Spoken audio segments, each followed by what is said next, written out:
I just think about when we started this work and what I knew we had to do.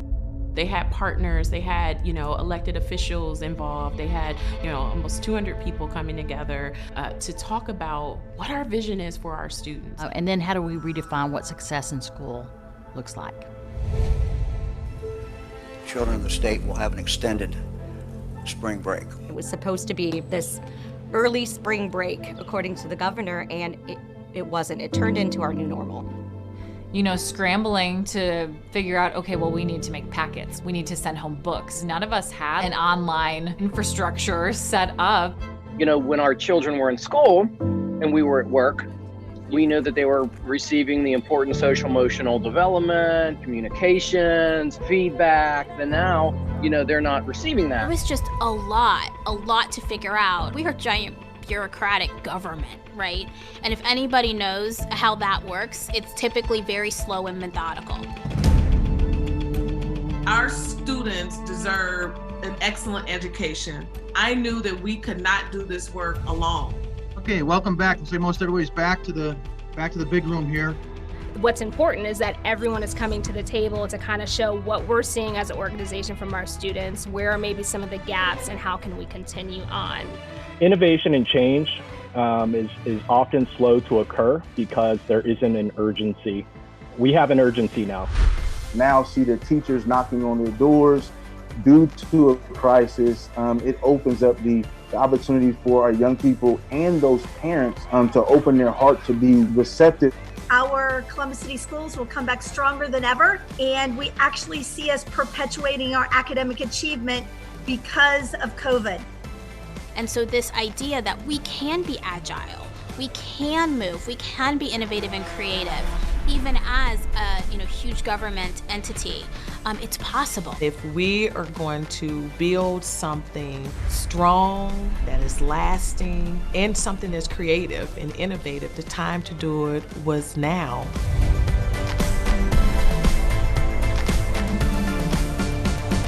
Thank you for your time, your thoughts, and all the love that you've shown to our students and your commitment to this district. Thank you.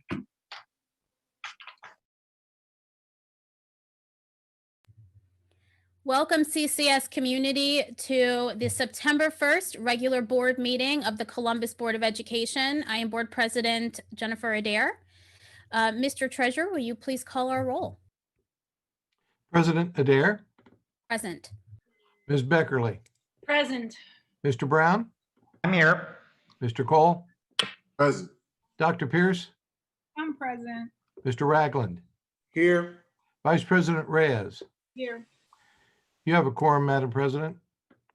Thank you so much. And now we will have the Pledge of Allegiance from Miss Eva Rausch from PAC 306. And Miss Eva is 5 years old, and we are very excited to have her this evening. So go ahead whenever you're ready.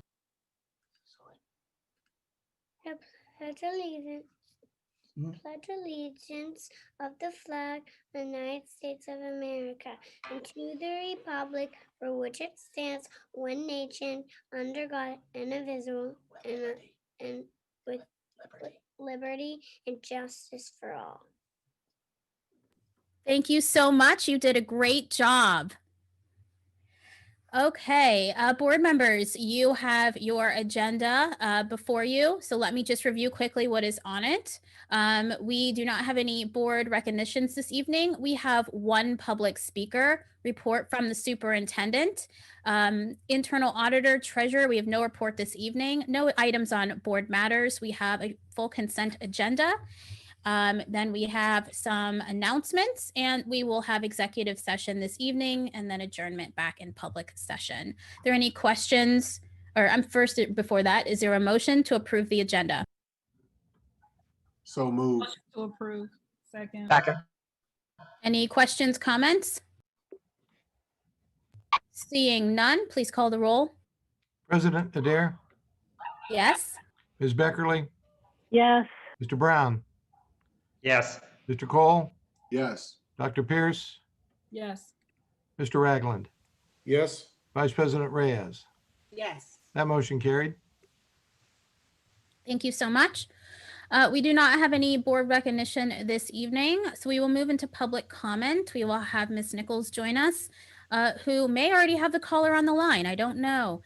So our first caller, our only caller this evening, is Mr. Stephen Hardwick. He is here to speak to the board about hiring a new director of gifted services. Board action: hire a new director of gifted services to replace the previous director who announced her resignation in May.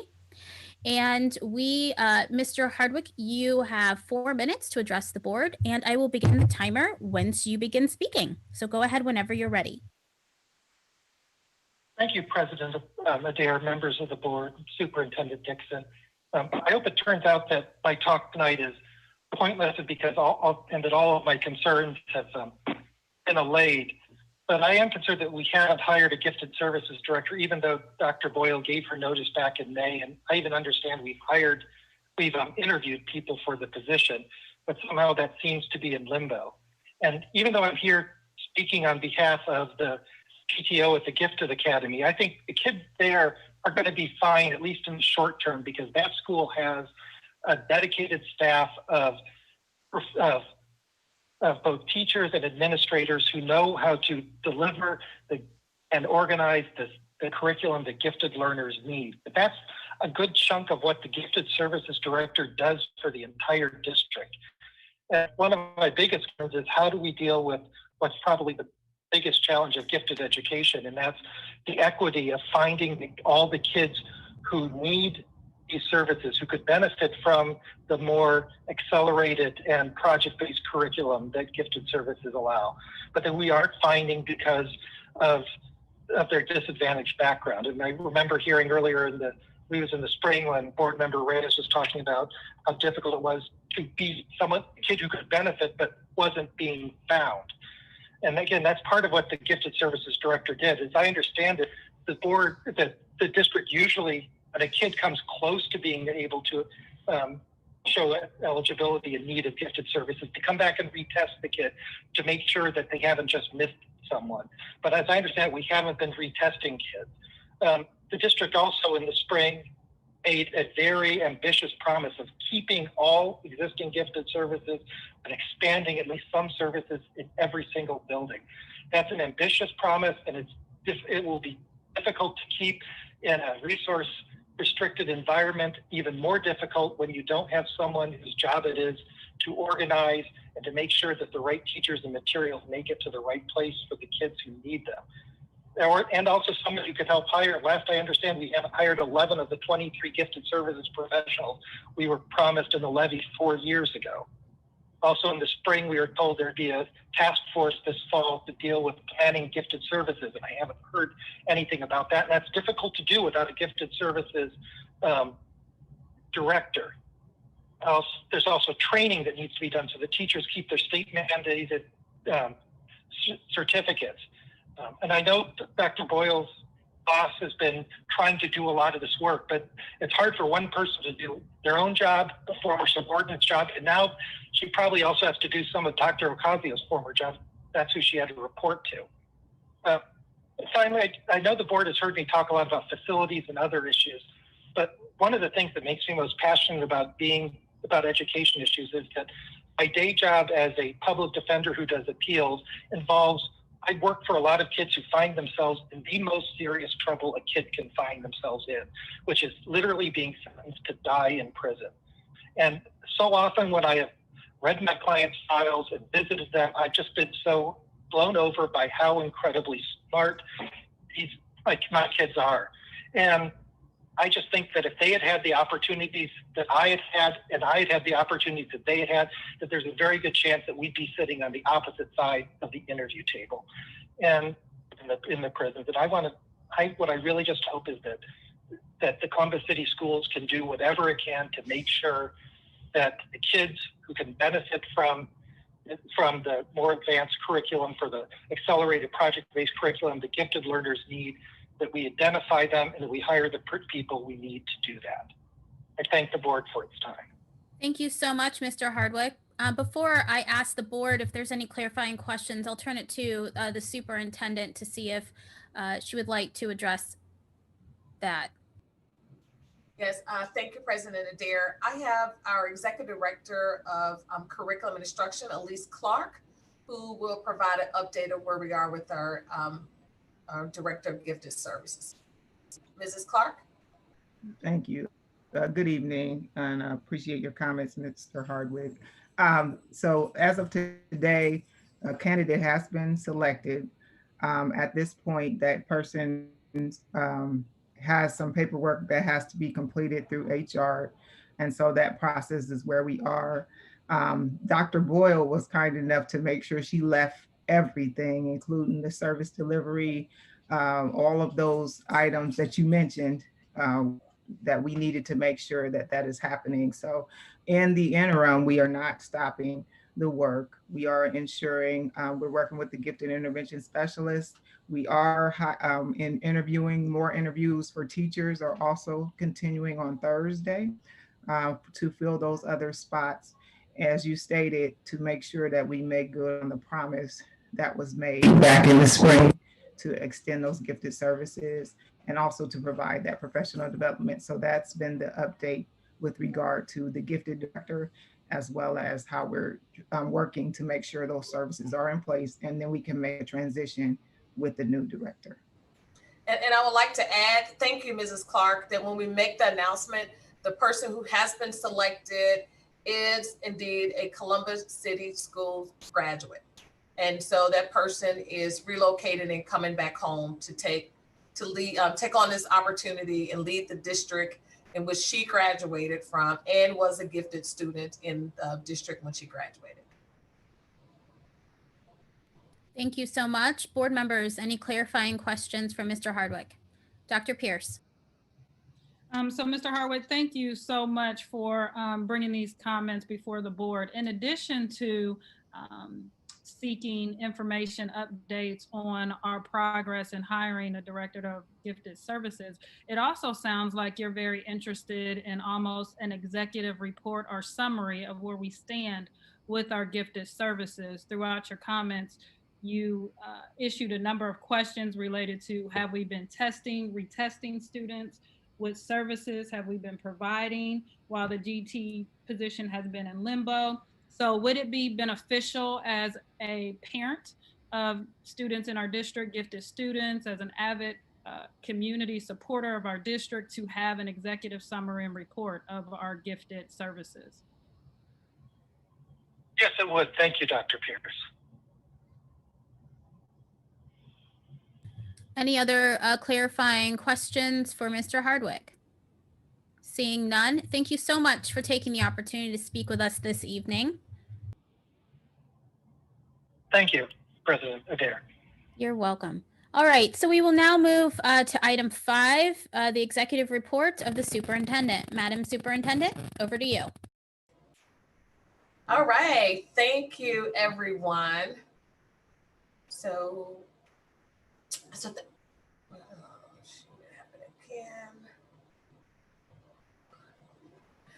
Okay, so thank you, President Adair. I just have a handful of brief updates to provide tonight. As you know, we're just a week away from starting the new school year. Next Tuesday, September 8th, CCS will begin the year in a completely virtual learning environment for all students in grades pre-K through 12. Most of our students will be engaging through their school's remote learning platforms. Many of our students, around 5,200, will be engaging through our new self-paced CCS Digital Academy. No matter which remote learning platform is being used, we know that our teachers and staff have a tremendous responsibility to provide meaningful and rigorous learning experiences for all of our students. I am confident that CCS will rise up to meet this great challenge ahead of us. Our year-round Woodcrest Elementary is in full swing. While the school year is just about to begin for students on the traditional academic calendar, our only year-round school, Woodcrest Elementary, has been going strong with remote learning since late July. One-to-one devices access for pre-K through 5th grade students has been critical to helping our year-round students get off to an excellent start. Principal Brianne Pinnell and her staff have also hosted virtual parent meetings and open houses, and the school has continued to maintain classroom traditions virtually while using digital platforms with clear guides for families. All students were able to receive reading and math resources and manipulatives to support learning while students are away from school. Thank you to our outstanding Woodcrest teachers and staff who have been engaging our students remotely this summer. Congratulations are in order for Principal Cheryl Jones and the teachers and staff of East Linden Elementary School. The Ohio Association of Elementary School Administrators announced today that East Linden Elementary has been selected as a 2020 Hall of Fame school. The Hall of Fame School Award recognizes schools that engage faculty, students, and the community to provide a quality school experience. The school staff submitted an extensive application documenting the effectiveness of their educational program in several areas. Hall of Fame schools were selected by a committee of OAESA members, that's the Ohio Association of Elementary School Administrative members. Congratulations to the school community at East Linden Elementary. All 9,000 plus staff members have been ongoing extensive training and professional development the past 2 weeks through our first ever CCS Summer Institute. We started with our virtual staff convocation last Monday morning, and we had 7,000 people log on live to watch the event and many more who watched it on demand. From there, we have offered small and large group sessions in the areas of curriculum and instruction, technology integration, social emotional learning and equity, and workplace shifts, health, and safety. I want to thank all of our staff members for their participation and engagement in these 2 weeks of training. Together, we are modeling lifelong learning by building the capacity of our staff members to better serve our students and families. Students can gear up for the school year this week.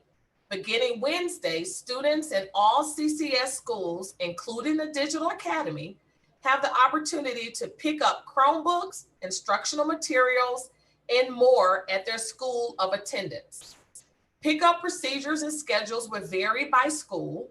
Families should contact their principal if they have not yet received information about their school's pickup dates and times. All 20,000 new Chromebook computers have been received and have been prepped to deploy to students who need them. Families can also request a Wi-Fi hotspot device if they do not have reliable internet access at home.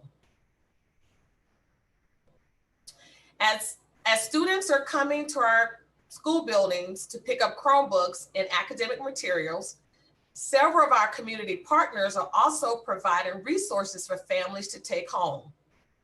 One of those partners is Student Success Stores. This weekend, dozens of their volunteers packed special hygiene kits, individual hygiene kits for young men and young women, as well as family hygiene kits. This morning, they delivered hundreds of these kits to 11 of our schools. In the coming weeks, the organization is set to provide additional hygiene kits for families when they stop by our food distribution sites. Since the start of our unprecedented grab and go food site effort at the beginning of this pandemic last March, our food service team has provided more than 500,000 meals to young people throughout our entire community. That's hundreds of thousands of free, healthy breakfasts and lunches that families didn't have to worry about for their children as they struggle through the fear and uncertainty of this COVID-19 crisis. As we start the school year next week, we will be expanding the distribution of our food services program to 44 sites across the district. Every Wednesday, beginning September 9th, families will be able to pick up a free weekly 5-day meal pack for any child 18 and under while our students are learning in our remote environment. The meal packs will contain 5 days of breakfast and 5 days of lunch boxed together. To make it easy, we will assign families a specific grab-and-go location close to their home. Meal pickups would be every Wednesday from 11 a.m. to 1 p.m. and in the evening from 5 to 7 p.m. Families can expect recorded phone dialer reminders in the coming days. We'll also have sites posted on our reopening hub on the district website at ccsoh.us/reopening. As we open the school year in a virtual learning environment, community partnerships are so critical in helping us serve our students and families. One way that Columbus City Schools is leveraging the power of partnerships is through the creation of learning extension centers. These are safe, adult supervised spaces where students can feel supported while learning virtually. And parents can feel comforted knowing that their child is in a safe, welcoming environment during the day. CCS is partnering with several community organizations to create these centers, including some of our larger faith-based partners, and as we announced yesterday with Mayor Ginther and the Columbus Recreation and Parks on their active learning points. At these learning extension centers, students will have access to the internet and learning devices to assist them in remote learning. Staff at the centers will be able to assist students in accessing our CCS remote learning and digital academy platforms. In many of the LEC's locations, students will also be able to get meals and may have access to after-school type activities. LECs are not run by Columbus City Schools, but we are working to connect families and schools with LECs closest to them.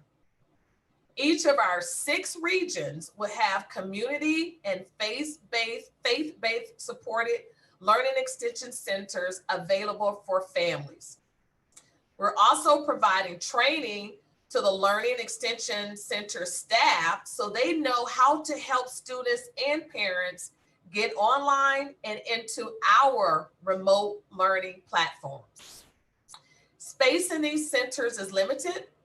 Remember, to be safe, students will need socially distanced workstation, so many of the LECs can only accommodate 10 to 15 students.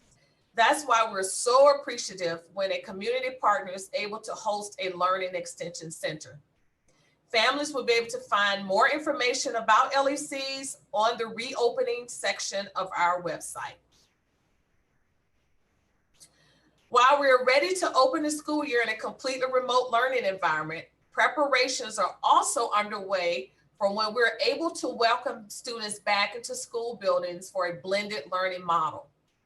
Our operation team has been preparing all of our school building and administrative sites so they're ready with all of our proper health, safety, and social distancing measures in place when it comes time to welcome back our 50,000 plus students and staff in in-person learning. The first step in returning to in-person classes will be a blended model where students will learn at school 2 days a week and at home the remaining 3 days. Families of our pre-K and 12th grade students are now able to choose their preferred weekly schedule of in-person when the blended learning model is implemented.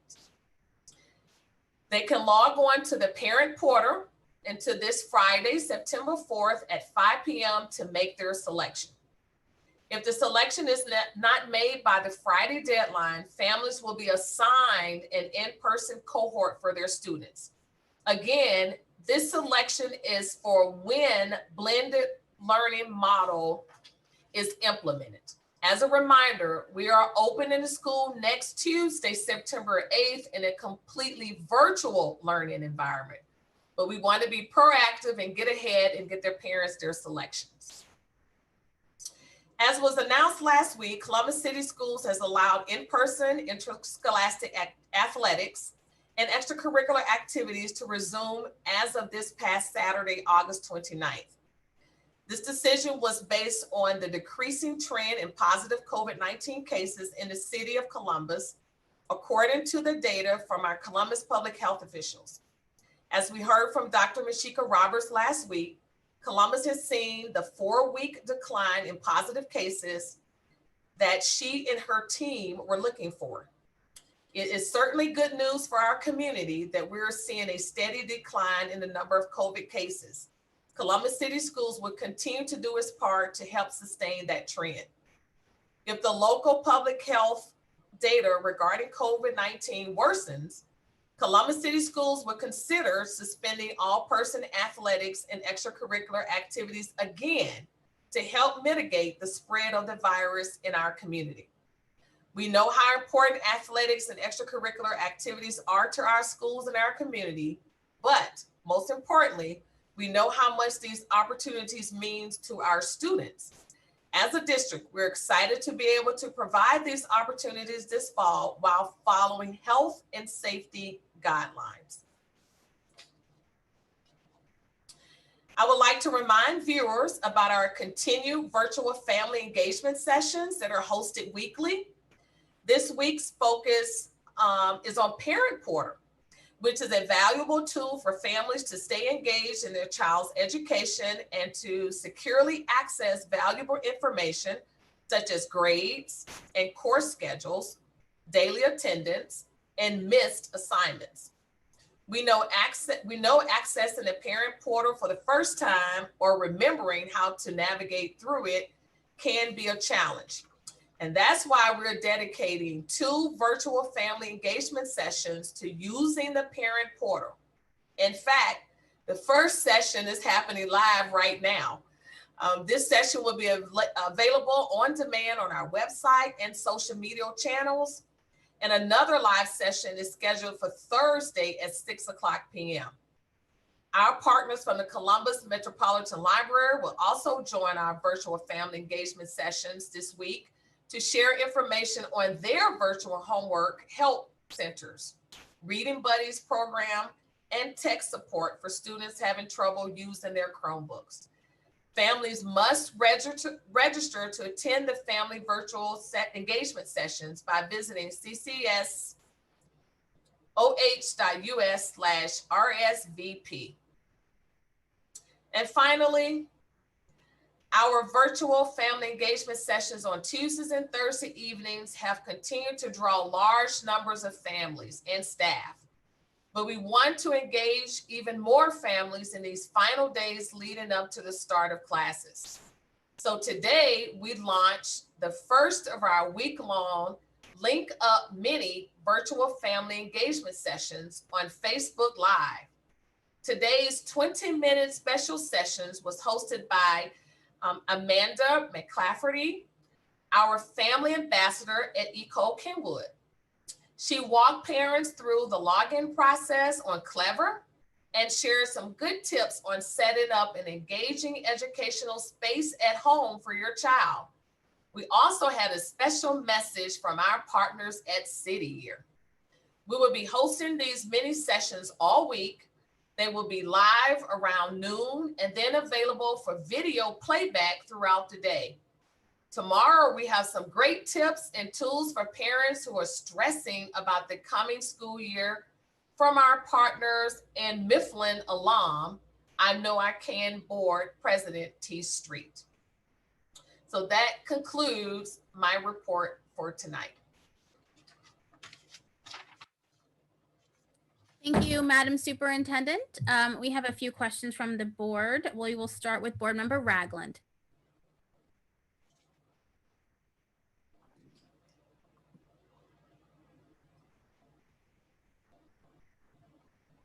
Sorry about that. Thank you, Madam President. And thank you, Madam Superintendent, for your report today. My question is about Woodcrest. I've heard from many families from around the district the desire of having more year-round school options. I'm interested in knowing if we are using any data to kind of track student outcomes at Woodcrest versus some of our other schools in the area, as well as many of our alternative schools throughout the other regions of the district during the pandemic and otherwise overall. I'd like to see what our student outcomes are at Woodcrest versus what our students' outcomes are at our schools that aren't in school year round. And as we continue our strategic planning process, I think a comparison study might be in order for us so that we may be able to show what is happening inside of Woodcrest and how our students are performing, because we do have other parents that are interested in that option. I just think that they would like to know that it is an outcome-driven option for them. And so if you know of any type of data that we are using to show learning loss or lack thereof at Woodcrest, due to the pandemic and due to the fact that they were in school a lot longer than some of our other students this year, what are those data sets, and have we done a comparison study between Woodcrest and some of our other schools throughout the district, and especially in that east side area, in that region. Yeah. Thank you. So what I'll do is, Mr. Ragland, I'll formalize a report and report back out to you at the next board meeting. Thank you. Thank you, Madam President. Thank you, Board Member Ragland. Now to Board Member Cole. Thank you, Madam President. Thank you for the presentation, Dr. Dixon. My question is about that September 4th submission date for decision on the part of parents on the blended learning or vice versa, or otherwise, excuse me. Is there a way to extend that date a little further out? My concern is that this does not give parents enough response time. I really would, I appreciate the opportunity for parents to always have that efficacy aspect included, giving them voice, if you will, to make a decision. Always supportive of that and thankful for that. But sometimes we're a little short on the window of response time. And I think that we could do much better in terms of extending that out, provided that we're going virtual the first quarter of school anyway. So that's my first question. Can we extend that date further, further in degree, farther in distance? And I answer that first question, Mr. Cole. Yes, we'll talk to the team and we'll follow up on what that date extension will look like. Thank you very kindly. The second one is for community members who reach out to me on a fairly regularly basis and ask sometimes what are very common sensible questions. But I want to at least be able to have them have a platform by which to be given a rationale. So if we're saying that we're going to return extracurricular activities with sports, athletics, why then not return to school? So I'd like to get that response, if I can, for community members who seem to, again, think very common sensibly on what our drivers for decision-making are and why it is that we chose to make this decision of bringing back sports and not school as a whole. Thank you.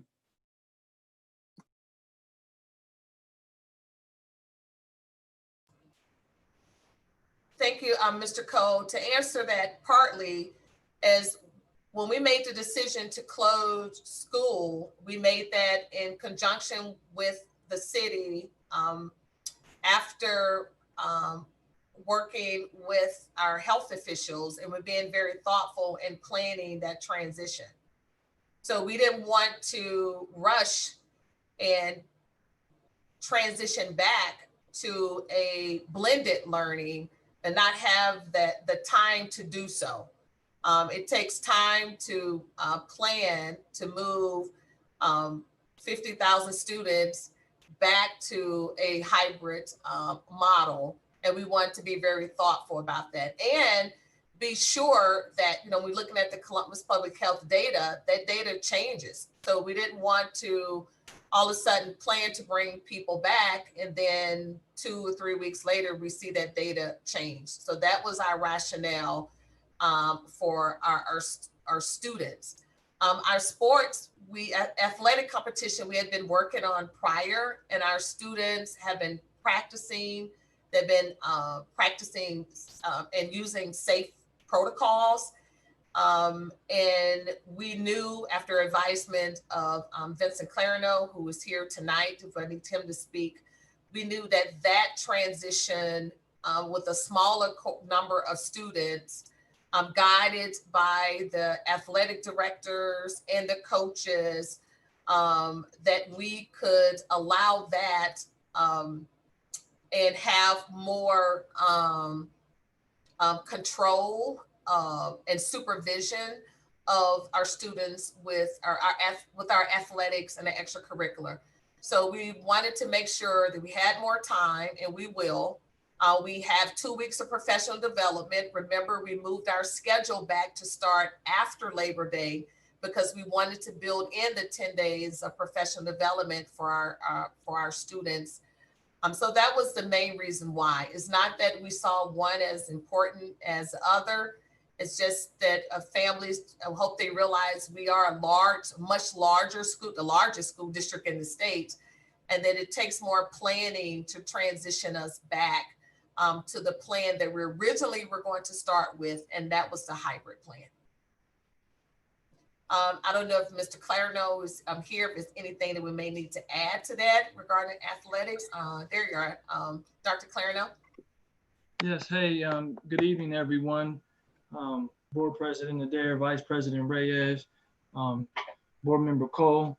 I mean, essentially, without weighing in too heavily on the aspects of in-person education, one of the things that, as you heard Dr. Dixon, Superintendent, share, is that, our athletic platforms, are maybe a little bit more regulated in some respects. I don't want to say more regulated because I don't want to speak to the regulations that in-person learning will take, but we have a level of, regulated activities that allows, that coach or that individual athletic director to work with those small groups and ensure that we are following those protocols to a T for safety and things to that nature. So, I don't want to get too deep into, maybe the comparisons of the two, because that really wouldn't be my spot to address, but I can share that in introducing and bringing back the athletic opportunities for our students who are participating, we're following the guidelines of the governor's 11-point order, which was introduced by, at the time, obviously the interim Ohio Health Director, the gentleman, Mr. Himes.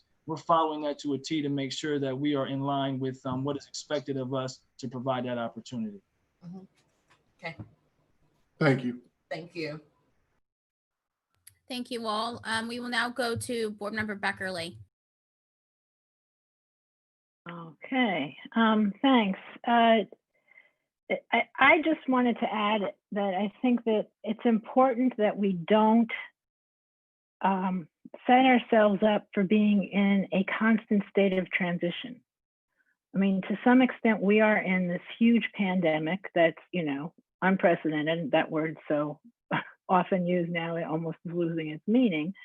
But, in addition to the logistics of transitioning from virtual to blended and how long it's going to take to get the buses and the classrooms and all of those sorts of physical things, children,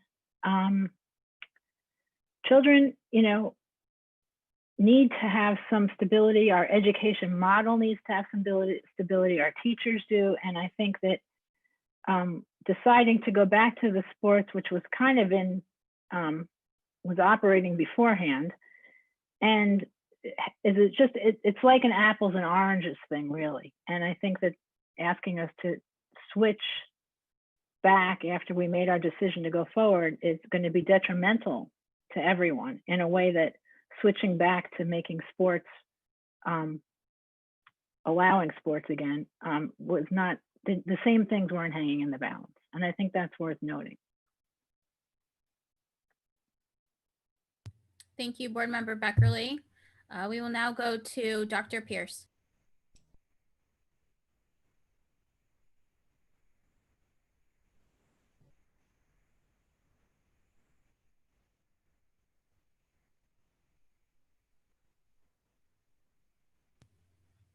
Dr. Pierce.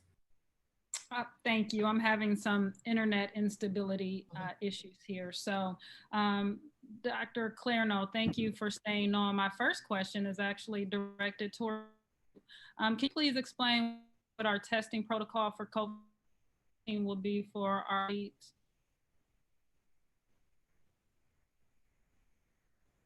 She asked, what is the testing protocol for athletes? Sorry about that. I was on mute, but thank you for clarifying because I wasn't able, it broke up a bit on my screen here. Thank you for the question. So ultimately, the governor's order required that student athletes, coaches, volunteers, individuals working in and around the athletic space do a daily self-assessment, which is what we will be following as they begin to come out and participate in athletic activities. So each individual will be required to perform that daily self-assessment, which was the same process in place during July, during our July practice time period. And I have been in coordination with our own school district's health office. And so we are using their tracking form if and when there is a situation so that they are able to come in and help us to be able to mitigate those situations as they arise.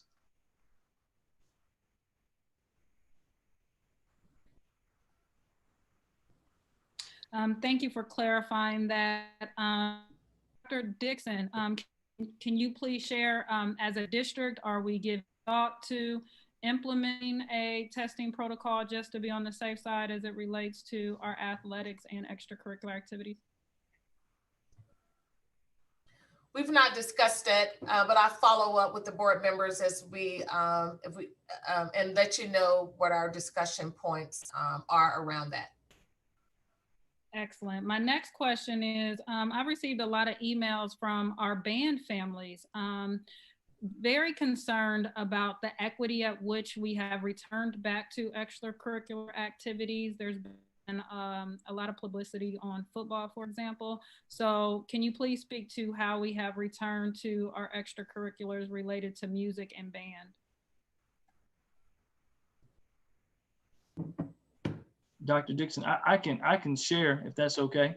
Yes, okay, go ahead. Okay, so I've been in contact with, and I'm not sure if everyone in this group knows Dr. Betty Hill, who is the director in charge of Unified Arts for our school district, which includes band, because band, I don't think, and I'm just sharing this just as a simple piece of information, band is an actual curriculum course in high school where students are assigned to that as a classroom and they receive a grade for it. So then the performance component, which many people see that takes place on Friday evenings, obviously during a football game, is one aspect to the student's grade.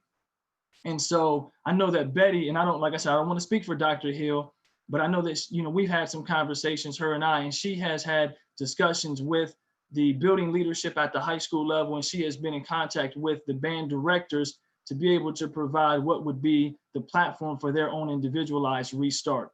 Where athletics comes in as it pertains to band performances and things to that nature, obviously is the coordination of the band being able to perform during what ultimately would be a football game on that Friday evening, what we all know to be football Friday evening.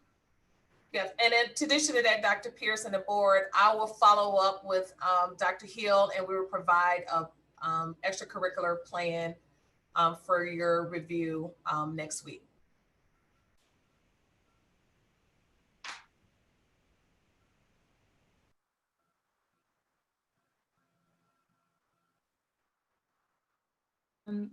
Thank you. I'm not sure if my internet is but I had an additional question related to us surveying our students, specifically taking to are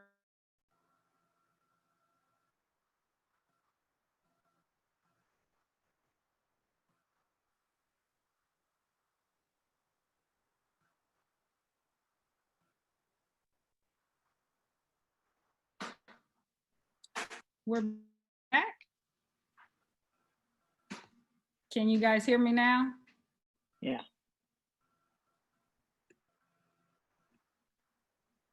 So I hear you, Carol. Can you hear me? Yeah, we can. We can hear you, Doc.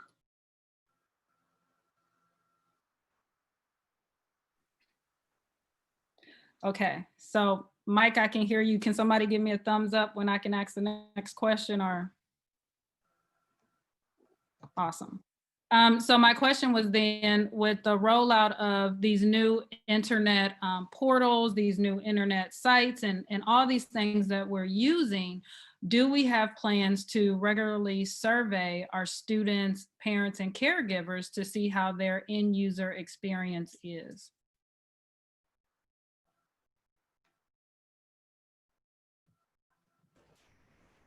Yes, thank you. The great question. We're working with Dr. Klein and her shop on an evaluation piece.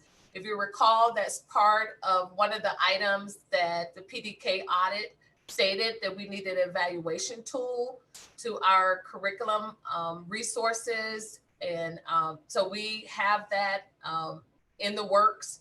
So when we get ready to roll that out and what that will look like, we'll follow up with the board on evaluating our various platforms and educational programs. Excellent. And then my last question relates to Board Member Ragland's request to conduct a data analysis of the performance of our students at Woodcrest. As we think about equity, what concerns me is as we show some schools performing better than other schools, it will become a conversation around which students are smart versus which students are not smart. So when you do that analysis, could you please run a correlation to ensure that you're accounting for teacher credentials, experience, all those other factors that may play into the student outcomes that we'll see at particular schools? Okay. Thank you, Dr. Pierce. I make note of that. Thank you very much. I appreciate it.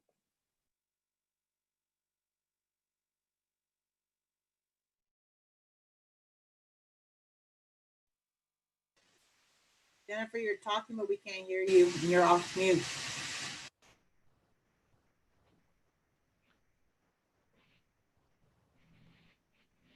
Can you guys hear me? Okay. I think that to Dr. Pierce's point and the earlier question, really this is part of a fuller scale equity audit that Dr. Blue will probably be working on. So if that is the case, I would rather see a fuller scale report of all of the complete district and not just one-offs. So I'm sure that we will get more information about what that equity audit will look like in the future. Now, we're going to go with to Eric Brown and then Board Member Beckerly. So Board Member Brown. Thank you. And I agree with you, Jen, with respect to the broader look at equity. I just wanted to add, excuse me, I'm sorry.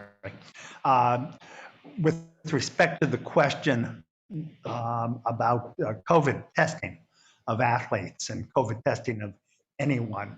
I just had a conversation last week with Kate King about that at length, and that came about because there were some clinics and some other folks around the community who expressed some interest in offering testing for our students and working with us on that.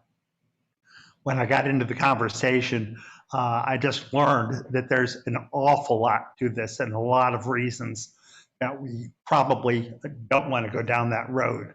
But I'm sure that when Dr. Dixon gets back to us, she'll explain some of those things that Kate explained to me. Don't need to get into it now, but it's complicated. Thank you. Thank you, Board Member Brown. We will go to Board Member Beckerly.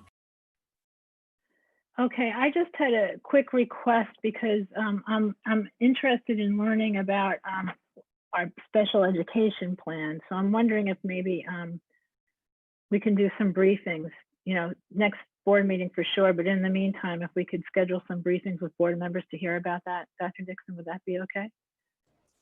Yes, once we finalize the plan among our teams, then we will meet with board members and et cetera.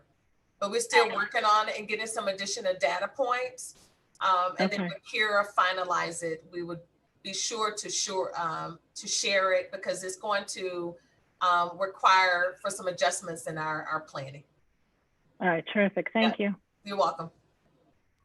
And to Board Member Ragland. Thank you. Dr. Dixon, my question is around the Learning Extension Centers. You mentioned in your report that we were working with larger faith-based institutions.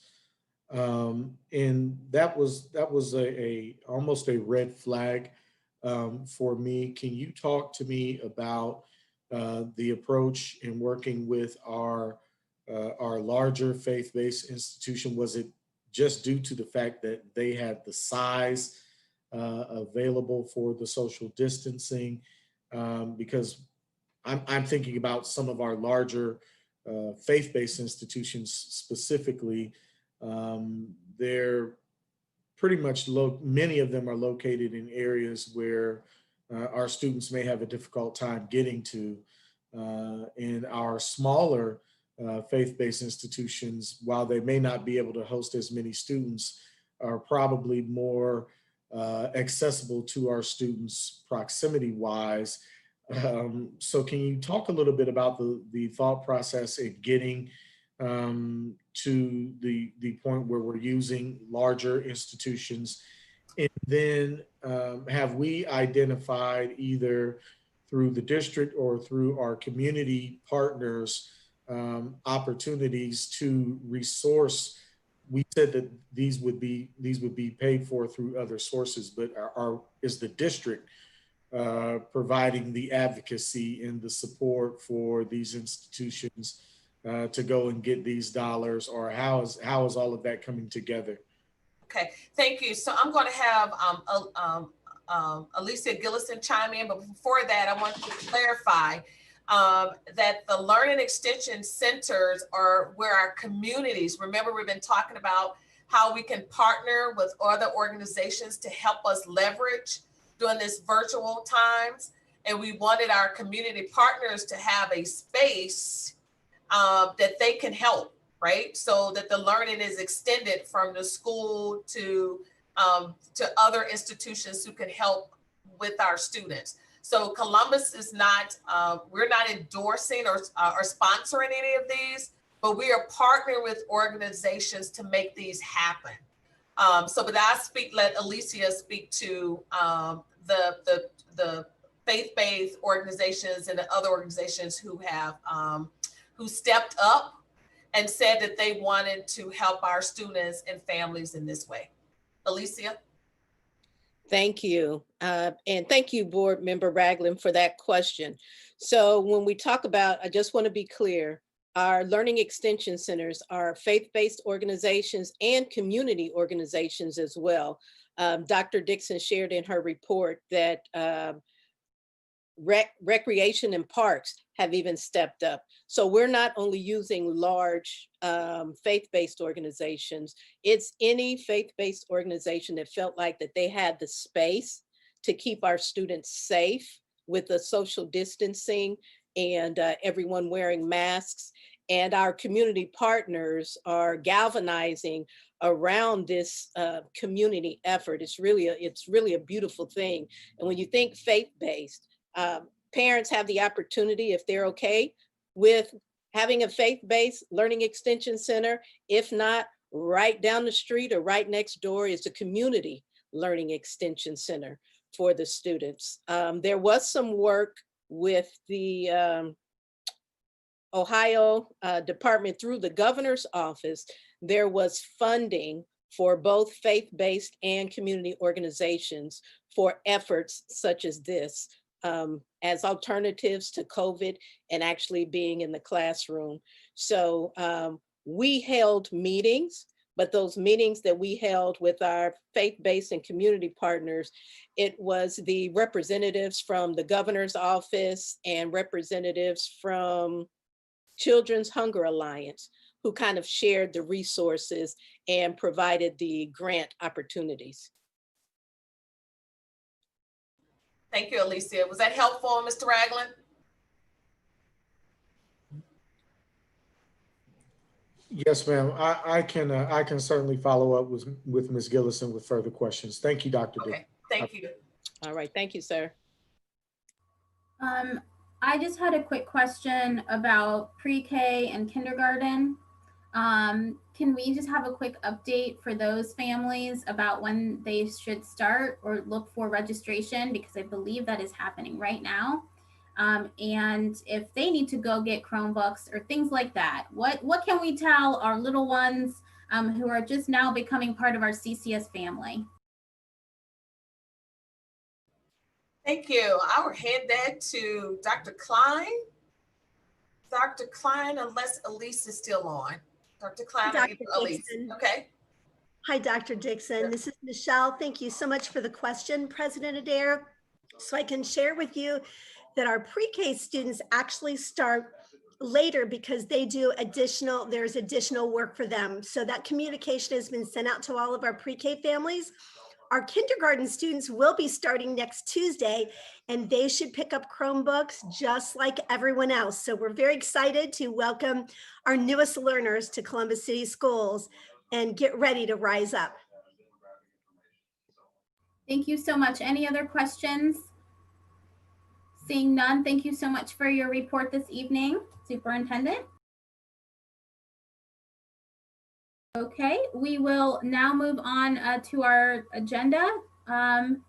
Madam Auditor, do you have a report this evening? Thank you, President Adair. I do not have a report for the board this evening. Well, it is lovely to see you. Thank you.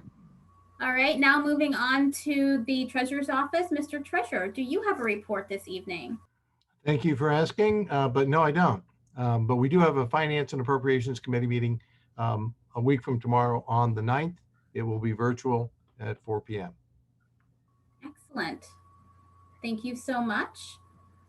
We have no items on our board matters, and now we will move to our consent agenda this evening, which includes items 10.1 to 24.1. Are there any items that a board member would wish to remove from the consent agenda? Okay, hearing none, is there a motion to approve? So moved. Second?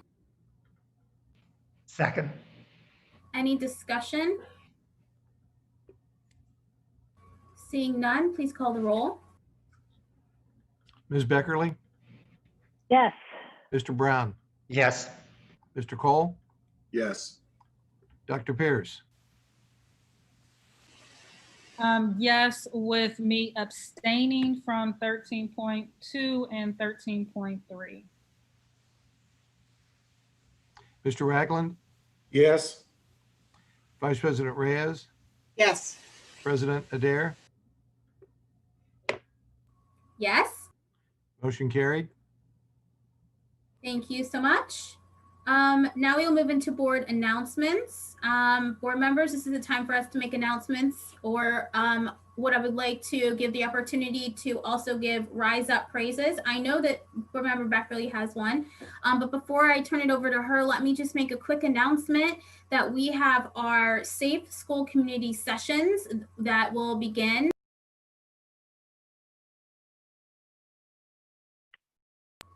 All right, I'm having a lot of tech challenges today. All right, so I don't know where I was, but Safe Schools, Safe Schools community sessions are starting tomorrow at 6 p.m.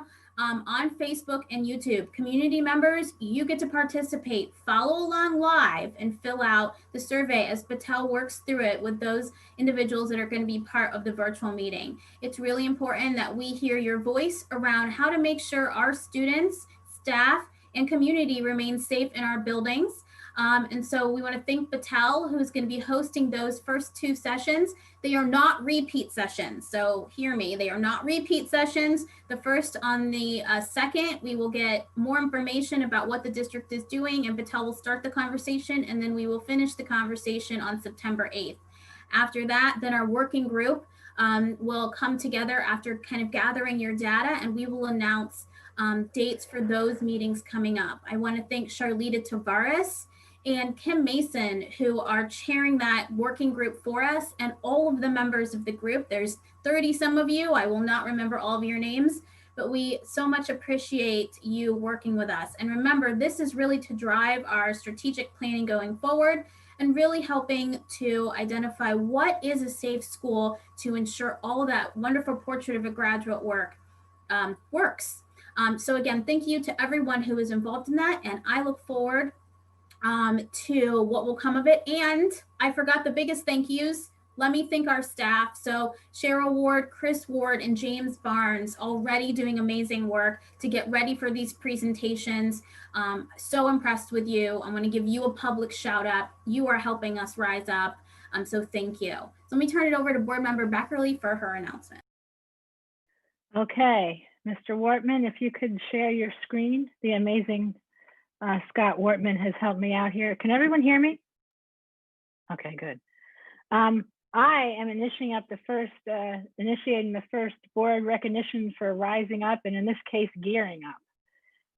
I'd like to, recently at an audit and accountability meeting, I saw incredible collaboration in Rising Up between Lois Carson, our head of OPSI, and I'm not sure, I'm hoping she's watching, Ms. Gillison's Office of Engagement, our Chief Engagement Officer, and then if Scott can scroll down, Dr. Michelle Klein, our Accountability Officer, and Ms. Wandana Virney, our Chief Information Officer. They shared, all right, Scott, can you go down one more? They shared what they were calling Operation Chromebook Distribution, but what I perceived as an incredible example of collaboration, problem solving, getting the job done, and making sure our efforts meet the needs of our students and our families. And it started even before this screen that talked about the labeling process. Ms. Virney was able to, through all sorts of planning, get our Chromebooks all delivered on time and formatted, and that was an incredible accomplishment in general, getting things like that happening on time, and in particularly in times of COVID. And then at the audit and accountability meeting, they shared how all of our Chromebooks have been formatted, they have been labeled, they have a database where they're keeping track of the label and the number, the serial number, or the number we're assigning them. And then we're able to keep track of what students getting them. They arrange for e-signatures from the parents, which is an incredibly wise step because it's so hard to get parents to come in times of COVID, like things that are just going to survive COVID and work for us afterward too. The distribution process, the series of meetings and the places, the series of locations, and the engagement involved with communicating to our parents, the opportunities. Getting back to the database for a second, the capacity for everyone to search the database, principals, teachers, to know who has one, who doesn't have one, which families have them. And then the final aspect to all of this collaboration was when I asked the question that I've been bugging everybody about, what about the people who don't come to us? What about the people who don't log in?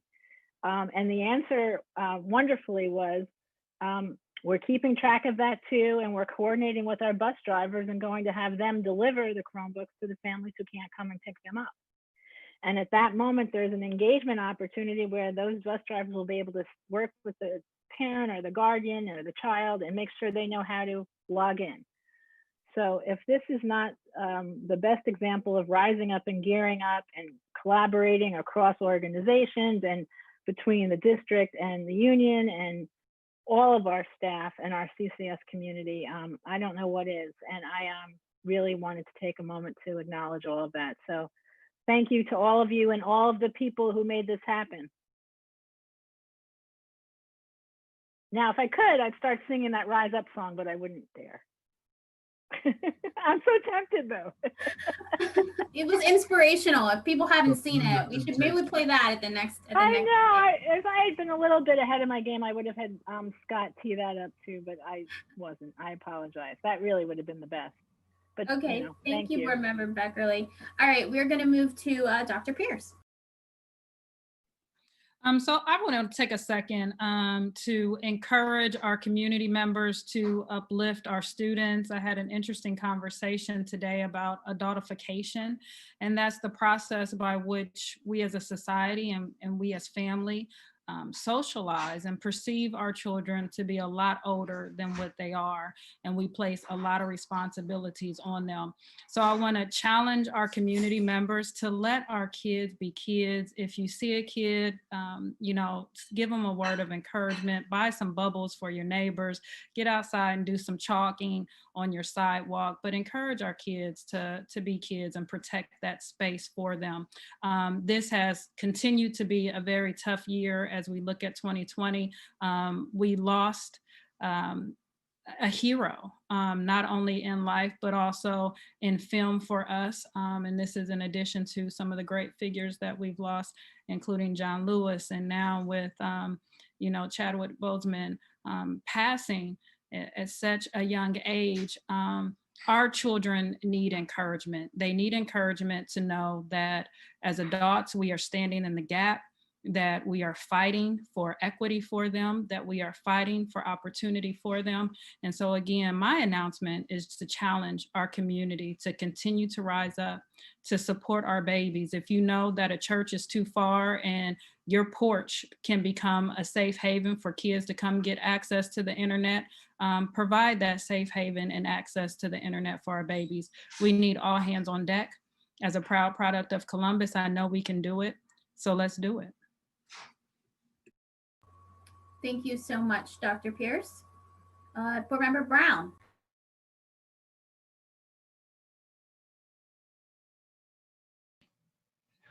Yes, hi. You were very quick getting back to me. Just wanted to let you know about a project that's underway, the League of Women Voters, and some other folks that we've worked with are working on getting students registered to vote. Not necessarily all of that focused on this year, but focused on getting them registered, you know, for the future as well as for this year. And they've been challenged this year in part because of the COVID crisis and there not being in-person classes that they can go into, but they're doing everything they can to get registration out and get word out. And one of the projects that they've done a lot with is to chalk sidewalks at high schools around the community, at all of our high schools, to remind students and to encourage them to register, to contact them, and they can help with registration. And I think it's a good project, and they've done some really nice chalk work. One other thing that I want to just touch on, and I don't usually like to, usually I like to keep this, any remarks at this point, uplifting, but I just learned this afternoon a story about a person who works for the government, who's been going to work every day. And apparently, he learned a week ago that his wife was exposed and tested positive for COVID. And he had continued to go to work until today, potentially exposing quite a few people. He hadn't had any symptoms and thought that he'd just go to work. Incredibly irresponsible. And I think that from time to time, we just have to remind our parents about their students, their children, remind our teachers, remind our staff, everybody, if you believe you've been exposed, if you learn that you may have been exposed, stay home, quarantine. You have to do it. I know that when we get back to in-school classes, this will become even more important. It's not going to be gone necessarily by the time we get there, but we have students out who are student athletes engaging in sports and extracurriculars. And people just have to get it that if they've been exposed or if there's a reason that they should get tested or anything else, that they need to quarantine themselves and not expose everybody else. At this place, the person had been in contact with quite a few people, and it is a real challenge in the workplace to have to trace all of that and potentially test others and have others quarantine because they may have been exposed. So just a reminder, it's easy enough these days to remember to wear the mask and to wash hands and to keep distance, because everybody, for the most part, most responsible people are doing it. But this notion of there are times that you just need to quarantine and not expose others. Thanks. Thank you, Board Member Brown. That is a very important reminder. To Vice President Reyes. Thank you. I just want to echo Dr. Pierce real quickly. I have a senior in my house who was not feeling up to par for her senior year, and she was just not feeling it. So I went and I got her a little basket of candies, and I took my markers out and got a piece of paper and said, and put class of 2021, and just talked to her and about having, changing her attitude, having a good day, but that it's okay to feel a little bummed. But just she thought I was a little weird. She said I was a little quirky, but I was just trying to motivate her and tell her, it's going to be a great year. It's going to start, and you're going to have a great year, and hopefully we'll end it on a great note, and we'll be at your graduation before you know it. So it did take a little bit, and so I agree with you, Dr. Pierce. It's difficult, and she's pretty good motivator on her own, but it's been a challenging year for her, and she's feeling a little blah. So it took a little extra, but not a lot of expenses. A little sneaker bar and a piece of paper made up with markers, and it brightened her day. So I want to echo that. And then just a quick reminder: the census. So let's not forget about the census. We got 30 days to fill out the census. I know there's activities all around the city to ensure that the census is out there and that everyone is counted. That the district is heavily engaged in having the message out there. There's several community groups out there. And just want to remind everybody that the census had 30 more days. So if you have some time, it takes a couple minutes. If you need any assistance, there's a lot of organizations ready to assist. And I know a lot of United Way and census takers are out there ready and willing to get that information out. Thank you, President Dare.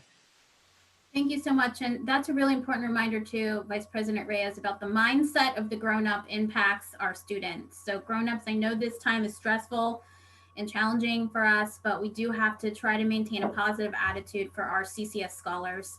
It's so important for them. Now to Board Member Cole. Thank you, Madam President. I just wanted to briefly acknowledge the homegoing of Mr. Richard Rick Logan, AKA the Hammer. He is significant to Columbus City Schools because of his contribution to the Columbus Education Association. He's a former educator. He and his former partner, who passed away in 2014 before he did, Miss Wagner. They were very special people, not just because of the work that they did for Columbus City Schools in the community, they were also my neighbors across the street from me. So I just wanted to acknowledge his passing and ask if we can give just a moment of silence in memory of him.